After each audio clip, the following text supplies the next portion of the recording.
it as the ART of healing, awareness, realization, and transformation. And so today we're going to look at that a little bit more, but from the perspective of what's the transformative energy in the mind? How do I use that? And then what's the transformative energy within my feelings and my heart? And even though we talk about heart, it's not the physical heart. Spiritual heart is that which holds pure feelings. And so I want to start off just by, if Danielle, you could make me co-host so I can share my screen. Thank you. So I want to start off by just showing you an image or many images. And these are things that you see in daily life. Excuse me. So on a daily basis, most of the time we're exposed to so many things and we see so many things. And just looking at the images in front of you, just each one, just glance over them and get a sense of what happens in your mind, what happens in your feelings when you look at these different images. You don't have to analyze or think too much, but what's the first kind of things that emerge in your mind or feelings in your heart? So like if you look at the hand, the wrist with the watch on it, you know, for some people it might trigger feelings of anxiety, of tension. I don't have enough time. I'm running late for a meeting. I don't know if I'm going to make it, if I have a plane to catch. So based on what we see and what we expose to, a lot of internal processes begin to take place. You know, for example, the umbrella with the rain falling in. For some people, it might create lovely feeling of comfort, of safety, of warmth, because there's an associated experience linked to that image. And so for other people, they might have been stuck in a rainstorm somewhere. And so it creates feeling of discomfort, of I don't really like it. And the interesting thing about this connection between mind or thoughts and experiences and feelings is over time, it creates attitudes. And attitudes are very, very subtle on that sometimes we're not even aware of it. And so just beginning to notice what are the triggers based on what I see. And then we're going to unpack a little bit, why do we get triggered in certain ways? But I've just seen in the chat that Hillel has said the apple for her gives the sense of health. The climber, it's challenging and achievement. Yeah, wonderful. And that's the thing, for everyone, it will be different. So we all exposed to similar things, perhaps, you know, these images, we all looking at it on the most physical level the same way, but how we interpret things and how we internalize it, and then what's the story we make about it, is what will then create the feeling of ease and well-being and comfort, or of dis-ease, tension, anxiety, all of the negative tendencies perhaps. And so I'm just going to move on as we go into our mind. One of the practices in meditation is really to begin to observe what's happening in my mind. So we know that the mind is the faculty of the self which allows us to generate thoughts, to create thoughts, because thoughts are the seed to everything that we experience. But what happens in many instances. And again, it's not something we consciously do. It's just become a habitual tendency, a coping mechanism, which we would now call normal or natural sometimes. When we aren't awake, when we aren't consciously aware of what's happening, we act mostly from past experiences, past thinking, past mindsets.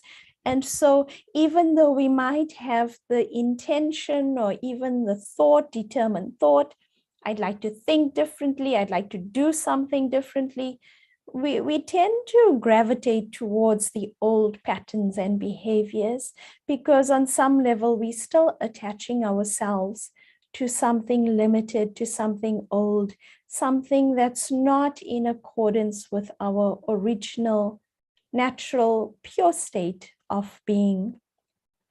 And so Mike puts it very beautifully. He says, when we lose our sense of self in what is in our mind, and he goes on further to say that which we are attached to, it's as if the conscious being that we are is disformed. So it's like the form of the soul, not physical form, but the way the soul operates and the awareness that it holds when it's in that state of wakefulness becomes distorted. It becomes influenced by that which we're holding in our mind, that we attach to. So he goes further to describe the things that creates this kind of disformation within our consciousness is we allow an idea, image, or belief to shape us. And this happens very easily. We see something, we hear something once, and we create a story about it. We add to it, we draw from other things, other people, and social media doesn't help in this because it just adds more to it. And then we begin to create a certain belief about it, what we experienced, what we saw. And the thing about a belief is that when I believe something, it becomes so deeply ingrained within our consciousness that that becomes the basis from which I begin to operate. Whether that belief is true or not, we don't take the time to really analyze and dissect and understand for ourselves whether this applies to me in this moment. And so what happens when we create these kinds of beliefs that are triggered from the external based on an idea or an image?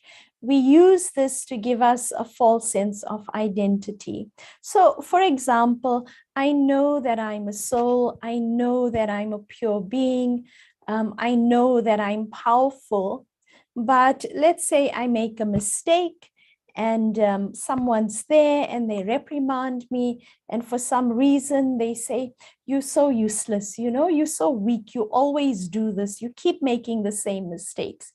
And we create something internally, we internalize what we hear, what we see in terms of the other's behavior, and we begin to believe that which they've told us to be who we are.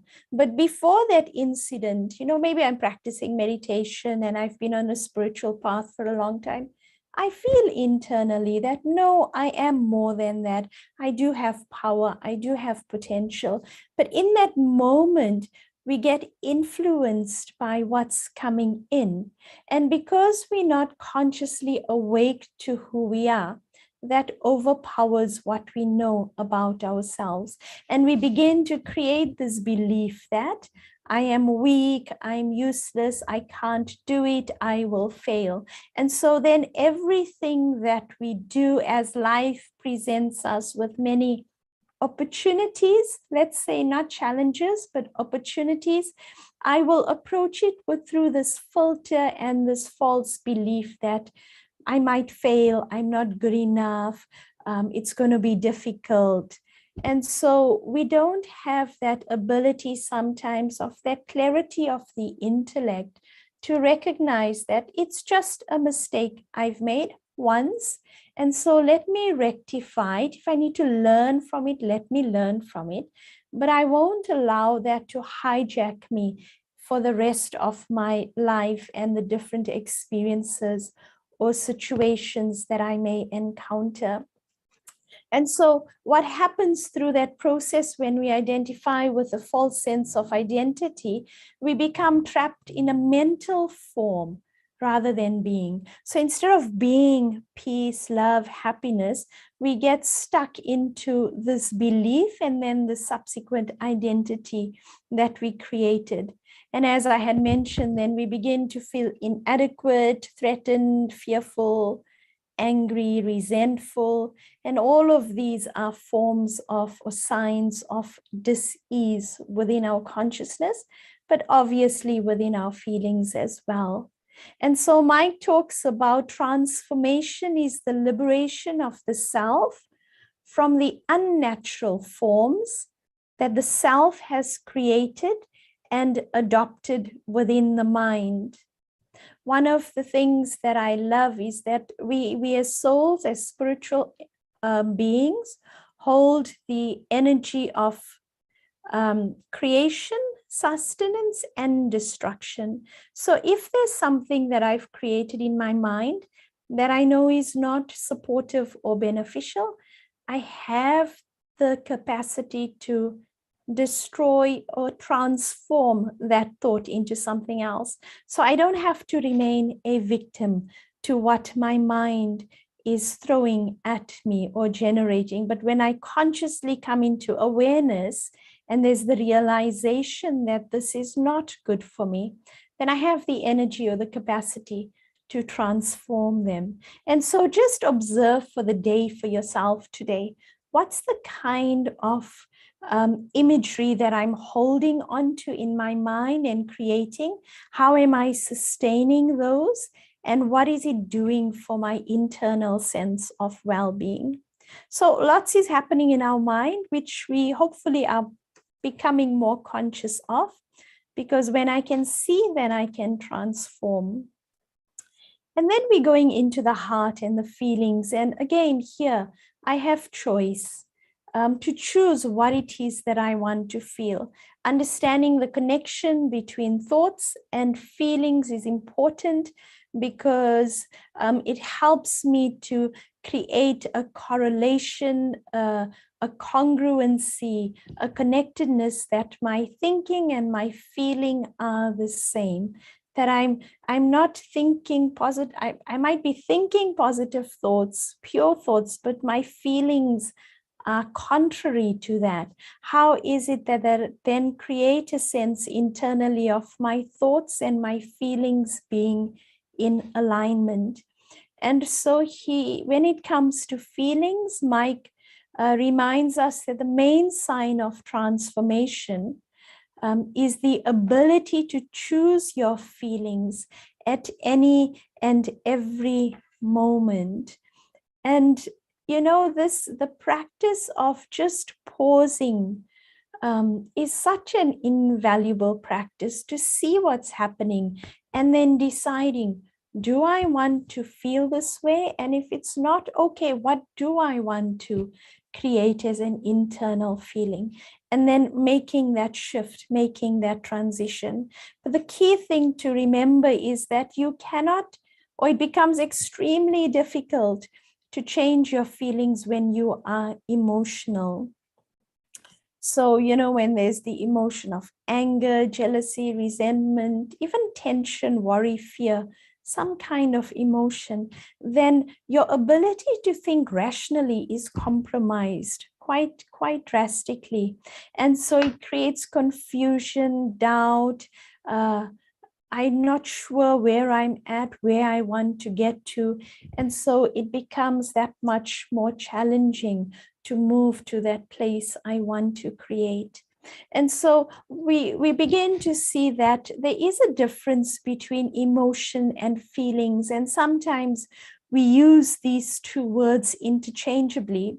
But for myself, and just based on some of the things Mike shares, The way I look at it is emotion is usually something that's been triggered that is not natural to my original nature of peace, purity, power, love, and happiness. So something foreign that has come into my sacred inner space.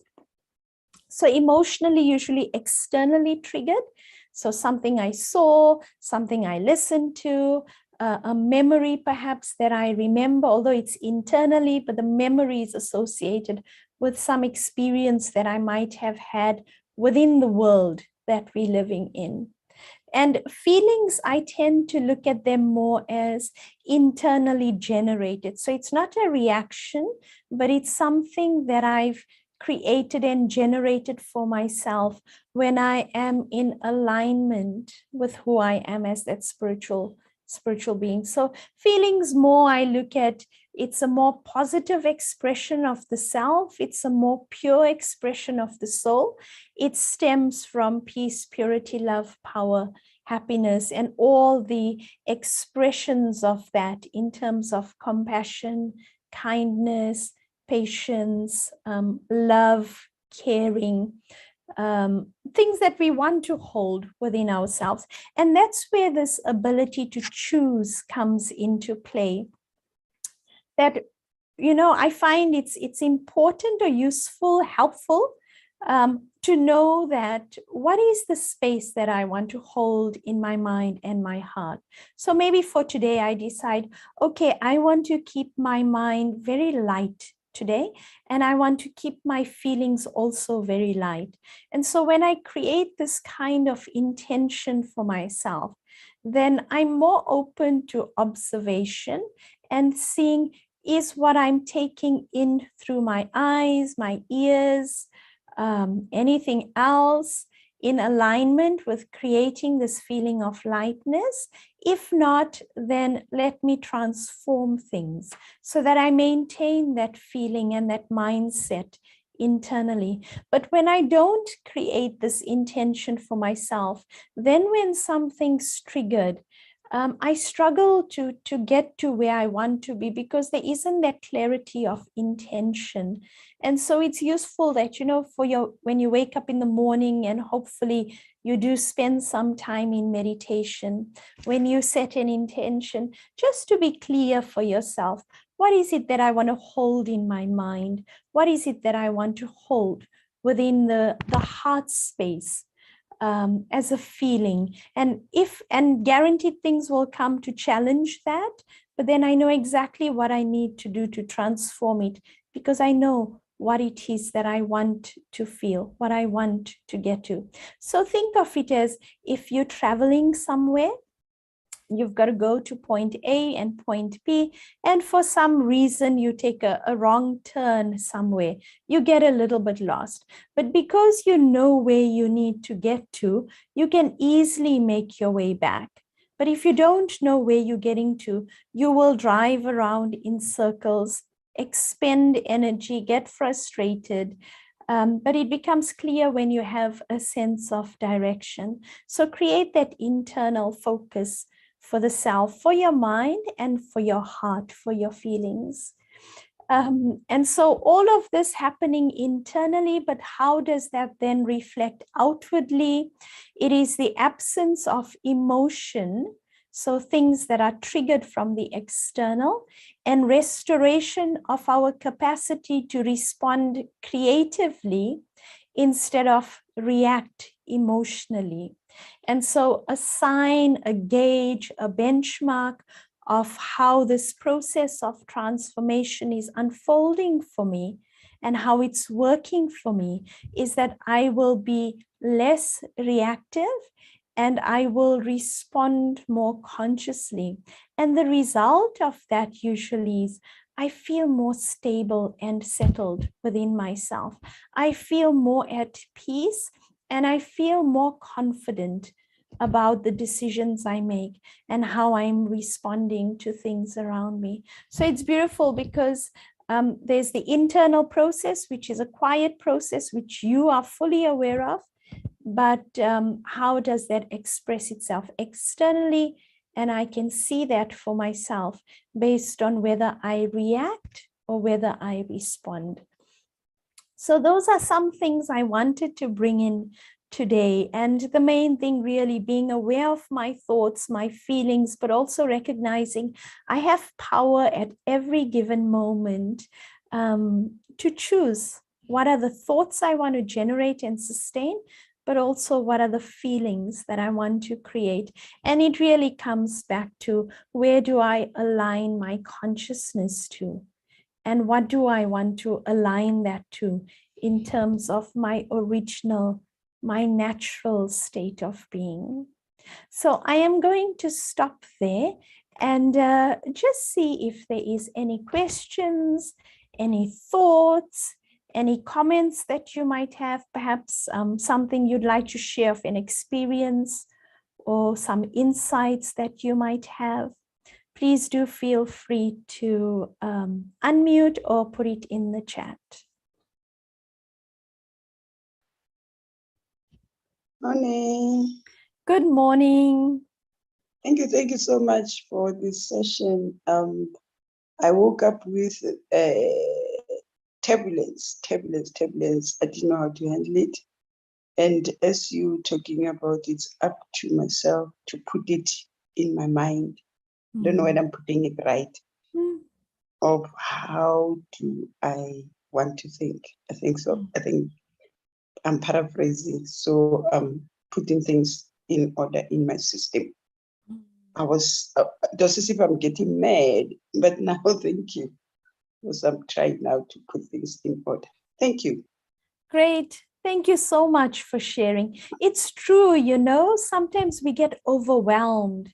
And one of the things that I'm just becoming more and more aware of within myself is something happens, but it might not be so big, but we make it big within our mind. When we start thinking of things like, what if this happens?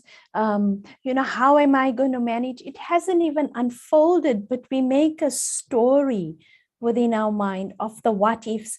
And that's very much linked to the beliefs that we hold. And it's challenging in some way because society and the world says this is how it is, this is how it should be. Things are difficult, things are hard, you have to struggle. And we internalize those things. And so that's what we then use to try and navigate. And then there's this disconnect. So I find sometimes when I'm very busy and overwhelmed in my mind, I just take a moment to stop, just literally stop.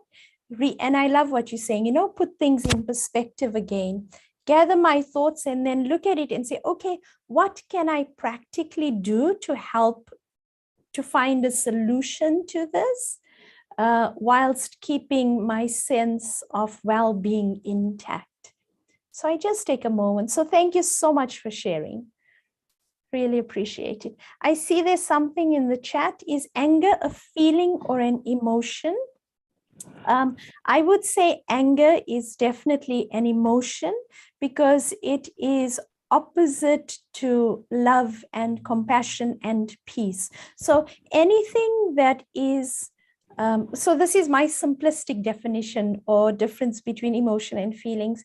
Anything that is contrary to the original qualities of the self and that's been triggered by something is a form of an emotion. And usually emotions create discomfort or dis-ease within my consciousness and within my being. So if it's creating feeling of tension, fear, anxiety, a not nice feeling, just recognize that that's probably triggered by something. And so it is an emotion. And Rhodey's asking, how can you transform false emotions and misunderstanding from your, from your caring surroundings? Sorry, Rhodey, I'm not sure I fully understand when you say from your caring surroundings. Could you maybe just explain that to me a little bit? I try to caring surroundings between your friends, your people that you like to. So Yeah. people just you reflect, some reflection comes from them. and then there are some misunderstandings, and then how can you transform their false emotions? How can you not to react, to respond to them? One of the things that I find, which is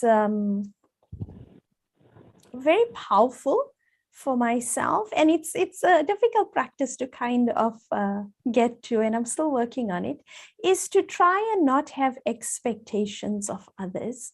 In relationships, it's usually the expectations that we have that creates kind of stirrings inside, how can you behave like that? You shouldn't have said that. This is not right. And it might be true, maybe you shouldn't have behaved in that way. But when I hold an expectation, I'm really holding a mental image of that person and how they should be. And when they don't act or respond in a way that I want them to or expect them to based on the certain perception that I'm holding, it creates a disturbance inside. So I feel that within relationships, let me try and remain as much connected to my own core and my own integrity, almost self-respect. And that gives me then the capacity of not to get emotionally charged by what people are saying or doing. And so and then when I respond, it holds an energy that will facilitate some support for them in a quiet way. That will help them. I don't know if that makes sense, Rodi. Thank you, Thank you. This is so much, it seems to be through like what I've been through, because, like personally, I've been through like stress, watching person and then myself getting stressed and emotionally getting upset. And through the Brahma Kumaris now, listening to you all and sitting myself down and say, okay, this is my time or me time, and finding peace within myself. So slowly, this is now as I sort of changed. I got this change within me, So it's no more now that I'm stressing about it. I can look at it, look at that person and say, well, that's your way and that's what you're doing. But it's not troubling me anymore. So I guess eventually you got to see what you need for yourself. And I think that's what I've gained, from yours. And thank you all for that. That's really helping me a lot. Thank you so much for sharing. Thank you. I see there's a few comments in the chat, and Hilal is asking, hunger, is it a feeling? Just wanted to test what I understood. I think, Hilal, hunger is a body sense, so if I'm hungry, yes, I will feel it in my body, and I need to respond to that by eating something, so that discomfort of the body is also then reduced. So I would think it's more like a bodily sensation rather than a soul. If it creates worry, tension, fear, then it's been internalized, and that's a different story then. And so, Joachim, I cannot understand the difference between heart physically and spiritually. So, Joachim, the heart of the body is to pump blood. It's a physical functioning of the body. In order for this body to function optimally, we need blood to go around the body. We speak of usually when we experience anything, you feel it in your heart. And so that's why the physical organ of the heart has been associated with feelings. But when we think of spiritual heart, I actually look at it as not just a physical feeling or anything like that, or just a feeling, but it's connected to an understanding and a recognition of who I am. So the feelings that, or the experience that is generated, sorry, excuse me, little frog in my throat today.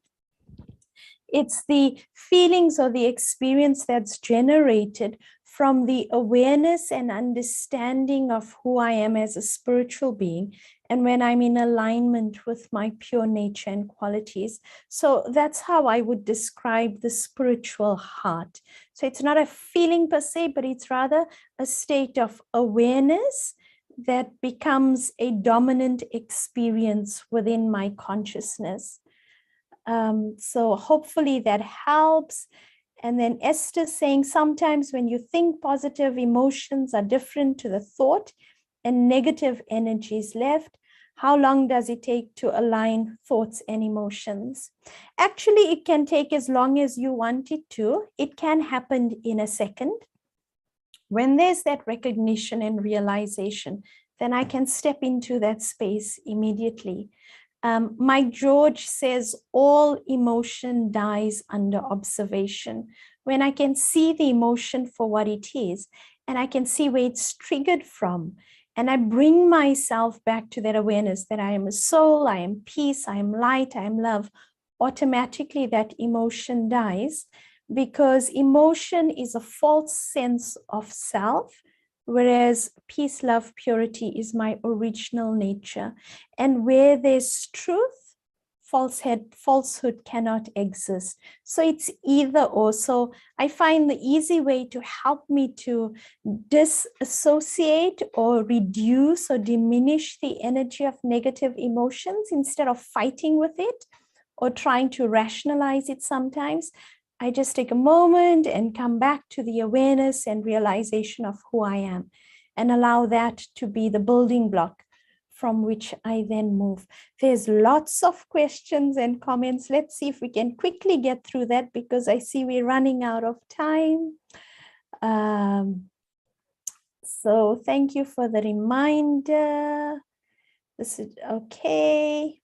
So that's from Debbie. Thank you for the reminder to practice to pause. This is the time to step away and see the situation as a detached observer where the learning takes place. Yes, definitely. Thank you. So a few thank yous here. How long have I been with the BKO organization? So I've been practicing with the Brahma Kumaris for 23 years now. So I'm looking, I stole a lot of Sister Dipti's time. Sister Dipti,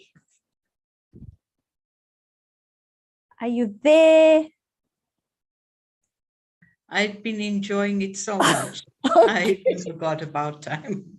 Yeah, it's been a very beautiful topic, and I think it's so real today. And I just love the clarity. And it's interesting, the images that you showed in the beginning, it's amazing how we all see things so differently.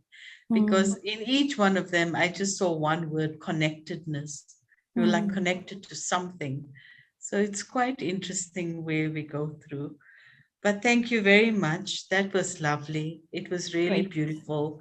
And I think it's so beautiful to come and step away when I recognize emotion and come into a powerful feeling that, I suppose, feelings are so sustaining compared to what emotions can do to you. So in this journey of growth, I suppose sustaining that energy is important.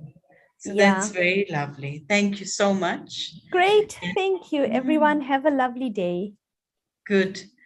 So a new week has begun, and we have wonderful programs that will be lined up for this week that you can take benefit from. So rise and shine this morning. Make this week a powerful week. Go within and stay in touch with good feelings. So we see how tomorrow there's a beautiful meditation, and it's based on wisdom in neutrality. It's a very powerful topic connected to this time. So it's a guided meditation. So that's tomorrow night. So feel free to join us between 7 and 7:30. And then on Thursday, we've got a very beautiful international guest, our brother Shantanu. He's actually from India, and he'll be talking on this Thursday as well, on the 10th of March, mood over matter. I think so connected to what we've been talking about today as well. So really have a powerful day, a powerful week, and rise and shine. Don't let anyone take it away from you. Om Shanti. Om Shanti.